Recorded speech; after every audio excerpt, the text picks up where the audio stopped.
प्रायोजक हैं cancer healer centre, new beginning. और दिल्ली में अभी सरकार बनी भी नहीं, लेकिन यमुना की सफाई के लिए यमुना नदी में बड़ी बड़ी मशीनें दिखने लगी हैं। उपराज्यपाल की अगुवाई में मिशन मोड में यमुना की सफाई का काम कैसे शुरू हो चुका है, उसकी तस्वीरें आपके सामने हैं।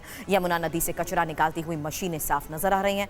हमारी टीम ने जो देखा उसके मुताबिक इस साफ सफाई के लिए अत्याधुनिक मशीनों का इस्तेमाल किया जा रहा है।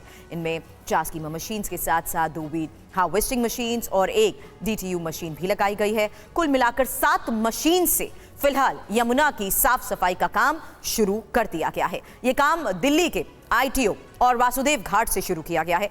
3 साल में यमुना को साफ करने का लक्ष्य रखा गया है। और यमुना की सफाई पर दिल्ली के एडिशनल मुख्य सचिव नवीन चौधरी ने क्या कुछ कहा है, क्या जानकारी दी है, आपको सुनवाते हैं।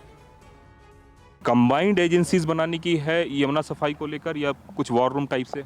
देखिए, सारी एजेंसियां अभी काम पर लग गई हैं और LG साहब और चीफ सेक्रेटरी साहब इस पर काफ़ी जोर दे रहे हैं कि कोऑर्डिनेशन की कोई प्रॉब्लम नहीं आनी चाहिए।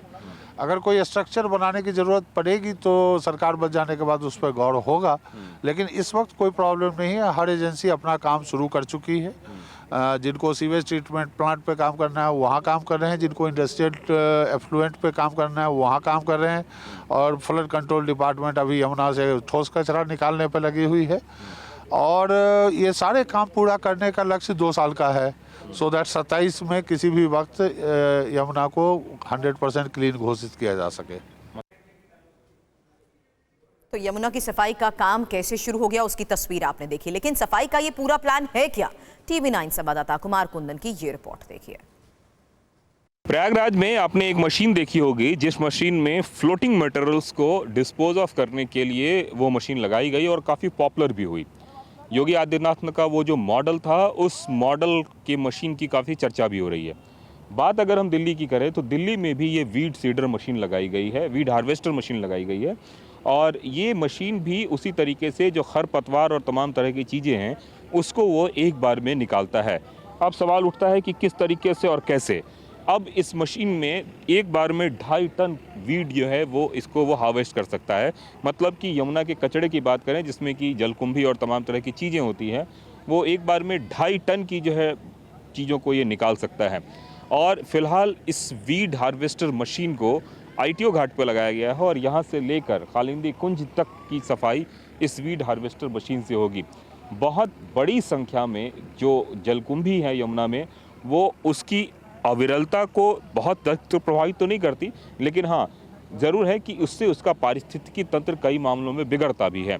तो ऐसे में इस मशीन की खासियत ये है कि इस मशीन के ज़रिए से वो सारे के सारे वीड्स को हटाया जाएगा और हटाने के बाद इसकी साफ़ सफाई होगी। कल से ये मशीन काम कर रहा है और आप ITO के पास के जगह को देखेंगे तो पहली नज़र में देखने में आपको ज़रूर पहले से ज़्यादा क्लियर नज़र आएगा।